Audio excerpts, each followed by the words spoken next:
धन्यवाद. 3 मुली असतात, 2 मुलं असतात. मायबापाला लेकरं तर बघा लई लाडाचे असतात ते लेकरं. लई लाडाचे असतात. जेव्हा म्हणीन तवा ते लेकरू म्हणलं ना, आई मला आज हे खायचंय, आई लगेच बनवून देणार.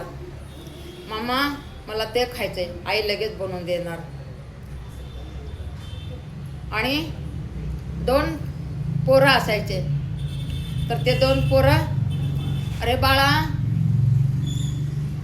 पोहे केल्यात खाऊन घे ना. नाही नाही मला नको. अरे बाळा चपाती केली खा ना. नाही नाही मला नको.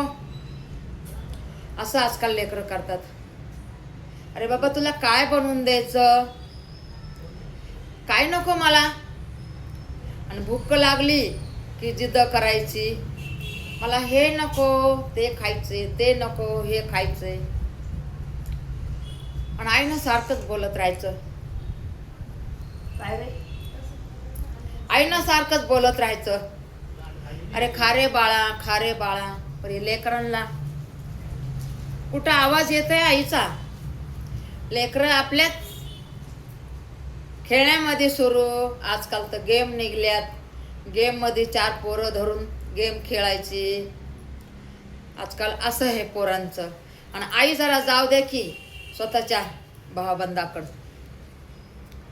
मग लेकरं खाण्याला एवढे तर असतात काय रे बाबा. एवढं लेकरांना डाळ भात दिला तर लेकरं म्हणतात लई चांगलं वाटलं मला. आणि तेव्हा लेकरांना आईची याद येते. आई कुठे तू, मला लई भूक लागली, ये की तू. आई मी आता सतवणार नाहीये,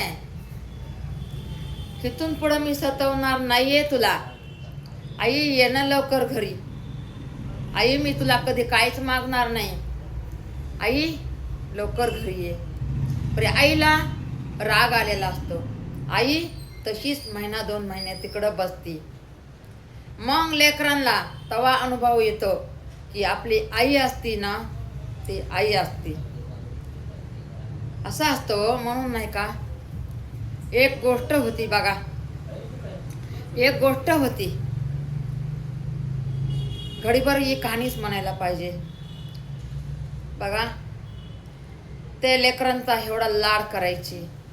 एकच मुलगा आणि एकच मुलगी होती तिला. लई लाड, दोन्ही लेकरांचा भरपूर लाड करायची. भरपूर लाड करायची. ए दमा रे जरा, काही काढू नका, दमा. मी बोलते जरा, तुम्हाला लावून देते व्यवस्थित सामान. एक तर पुड्या नाही तर बघा.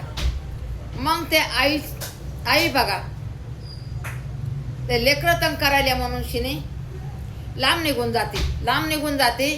तर ह्या लेकरांना एवढा वाटायला लागलं की आम्ही आईला सतवलं नसतं तर आज आमची आई आमच्या घरामध्ये असते. आई आमच्या भेणं आई कुठं गेली कुठं नाही काही आता आईचा काही पत्ता नाही आहे. हुडकून घरवाले दमले परे आई काय भेटलीच नाही आहे. मग घरवाल्याला बी वाटायलं की आम्ही हिला त्रास दिला म्हणून आई आमची सुनबाई पण निघून, आमच्या भेणं सुनबाई पण गेली. लेकराला फसतावा यायला, नवऱ्याला फसतावा यायला की आम्ही हिला तंग केलं म्हणून आमची घरातली लक्ष्मी निघून गेली. असं सगळ्यांना वाटायला लागलं. रडायले पडायले, इकडं धुंड तिकडं धुंड चालूच. त्यांचं धुंडणं हिंडणं फिरणं उडकीनं चालूच. परी ती आई कुठं भेटली नाही. पोरगा एक टाइम पोरगा गप्प बसलं. परी पोरगी म्हणली आई येईन तरच मी जेवण. परी आई कशाची येते व, आणि पोटाची भूक राहत नाही आहे. सगळेजण म्हणायचे आई येईन तुझी, तू खाऊन घे. परी खायचीच नाही. परी स्वतः व तिने ठेसा आणि भाकर खाल्ली. आरबळून एक भाकर खाल्ली तरी आई आली नाही. किती म्हणायची आई मी तंग नाही करणार ग, आई तू माझ्यापाशी थांब. आई मी कधीच तुला काहीच मागणार नाही, तुला काहीच मागणार नाही. मला तू देशील ना तेच मी खाणार. आईला म्हणायची ती पोरगी. अरे आई काय वापस नाही आली. शेवटी पोरगी ना धोसरा काढून बिमार पडली. आई मी कधीच नाही तुला काहीच मागणार नाही. आई तू माझ्यापाशी ये, तुझी मला गरज आहे. घरवाले म्हणायचे. पण आई लांब शेर सोडून गेलेली होती. शेर सोडून गेलेली होती. तिकडं धक्के खात होती बिचारी. तिकडं दारूदार धक्के खात होती. आणि मग कोणीतरी सांगितलं हाय दुसऱ्या शेरमध्ये आहे. मग तिला तिच्या अंगावरले मळलेले कपडे हे ते बघून सगळ्यांनी गळ्याला लावलं आणि म्हणले आम्ही तुला कधीच नाही सतवणार. आई तू कधीच आम्हाला सोडून जाऊ नको. घरचे म्हणायची सुनबाई, सासू सासरे म्हणायचे सुनबाई आम्हाला सोडून कधीच जाऊ नकोस. आम्ही तुला कधीच नाही एक शब्द बी नाही बोलणार. नवरा म्हणला माफी मागतो तुझी, मी काय बोलत होतो, मला माफ कर. पण इथून पुढं तू घर सोडून कधीच जाऊ नकोस. मी ऐकलं हो एक नाही का. आमची आजी पण सांगायची आणि मी थोडं आपले पण अनुभव सांगते मी. म्हणून ह्या बघा मुलींनो, कधी पण पूर्ण इडं बघा जाता तुम्हाला समजन की आपली आई काय बोलते आणि काय नाही. म्हणून तुम्ही सगळं इडं बघा जा आणि नंतर शेअर सपोर्ट करायचे किंवा करा, नाही तर नका पण करू. पण तुमच्यासाठी तर हे इडं बघा खास कामाचाच आहे. मुलांसाठी, आपल्या सासू सासऱ्यासाठी, नवऱ्यासाठी, सगळ्यासाठीच हे इडो मी केलेलं आहे. असं नाही की मी तुमच्यासाठीच केलेलं आहे, एकल्यासाठी किंवा माझ्यासाठी.